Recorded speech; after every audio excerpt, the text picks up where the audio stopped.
નમસ્કાર દર્શક મિત્રો, અને ગુજરાતના સીજી એક્સપ્રેસ ન્યૂઝમાં હું આકાંક્ષા આપ સૌનું સ્વાગત કરું છું. નજર કરીએ દેશ, દુનિયા અને રાજ્યની તમામ ખબરો પર. આ વર્ષે વરસાદ એક ધારો વરસ્યો ન હોવાથી ખેડૂતો માટે રાહત છે. રાજકોટ જિલ્લામાં ચોમાસા દરમિયાન સૌથી વધુ તેજપુરમાં 28 ઇંચ અને સૌથી ઓછો પડધરીમાં 12.5 ઇંચ વરસાદ નોંધાયો છે. ગુજરાતમાં છેલ્લા એક વર્ષમાં 156 બાળકો દત્તક લેવામાં આવ્યા છે અને તેમાં 69 બાળકો અને 87 બાળકીઓનો સમાવેશ થાય છે. આમ બાળકો કરતાં બાળકીને દત્તક લેવાનું વધુ પ્રમાણ યથાવત રહ્યું છે. ગુજરાતના અનેક જિલ્લાના વિસ્તારોમાં અતિભારે વરસાદ ખાબક્યો છે, ત્યારે છેલ્લા 24 કલાકમાં રાજ્યના 98 તાલુકામાં વરસાદ નોંધાયો છે. બીજી તરફ સોમવારે 3 જિલ્લા બનાસકાંઠા, સાબરકાંઠા, અરવલ્લીમાં ઓરેન્જ એલર્ટ જાહેર કર્યું છે. મધ્યપ્રદેશના સિહોરમાં પિકનિક મનાવવા ગયેલા વીઆઈટી યુનિવર્સિટીના 5 વિદ્યાર્થીઓ ઝરણામાં નહાતી વખતે ડૂબી ગયા છે, જેમાંથી 2 વિદ્યાર્થીઓના મોત થઈ ગયા છે અને 3 વિદ્યાર્થીઓ લાપતા છે. ઉત્તર પ્રદેશના બારાબંકીમાં સોમવારે જિલ્લાના ઓસામનેશ્વર મહાદેવ મંદિરમાં મહાદેવના જલાભિષેક દરમિયાન અચાનક વીજ કરંટ ફેલાતા નાસભાગ મચી ગઈ હતી. આ ઘટનામાં 2 શ્રદ્ધાળુઓના મોત થયા હતા, જ્યારે લગભગ 40 લોકો ઘાયલ થયા હતા. બંગાળની ખાડીમાં બનેલું લો પ્રેશર રાજસ્થાનમાં સક્રિય હોવાથી હવામાન વિભાગે આજે રાજસ્થાનના 14 જિલ્લાઓમાં વરસાદ માટે રેડ એલર્ટ જાહેર કર્યું છે. આ સાથે જ 8 જિલ્લાઓમાં શાળામાં રજા જાહેર કરવામાં આવી છે.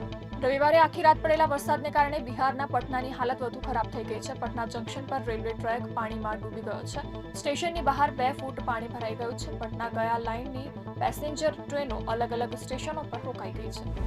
ભારે વરસાદથી નદીઓમાં પાણી ભરાઈ જવાને કારણે ઓડિશામાં પૂરની સ્થિતિ સર્જાઈ છે. અસરગ્રસ્ત વિસ્તારોમાં 1000થી વધુ લોકોને બચાવી લેવામાં આવ્યા છે અને સુરક્ષિત સ્થળોએ ખસેડવામાં આવ્યા છે. જર્મનીમાં એક મોટી ટ્રેન દુર્ઘટના સર્જાઈ છે. દક્ષિણ જર્મનીમાં એક પેસેન્જર ટ્રેન પાટા પરથી ઉતરી જતા ઓછામાં ઓછા 3 લોકોના મોત થયા છે, જ્યારે ઘણા લોકો ગંભીર રીતે ઘાયલ થયા હતા.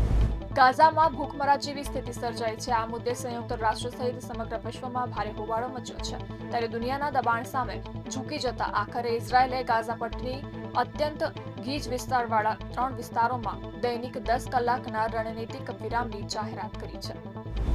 સૈયારા ફિલ્મથી જાણીતી બનેલી હિરોઈન અનીત પંડા હવે વેબ સિરીઝ ન્યાયમાં દેખાવાની છે. આ સિરીઝમાં ફાતિમા સના શેખ, મોહમ્મદ ઝીશાન અયુબ, રઘુવીર યાદવ અને રાજેશ શર્મા સહિતના કલાકારો રહ્યા છે. સાઉથ ફિલ્મ ઇન્ડસ્ટ્રીનો એક્ટર વિજય દેવરાકોંડાની ફિલ્મ કિંગડમનું ધમાકેદાર ટ્રેલર રિલીઝ થઈ ગયું છે. આ ફિલ્મ હિન્દીમાં સામ્રાજ્ય નામથી રિલીઝ કરવામાં આવશે. આ ટ્રેલરમાં વિજય દેવરાકોંડાનો એક્શન અને જોરદાર એક્ટિંગની ઝલક જોવા મળે છે.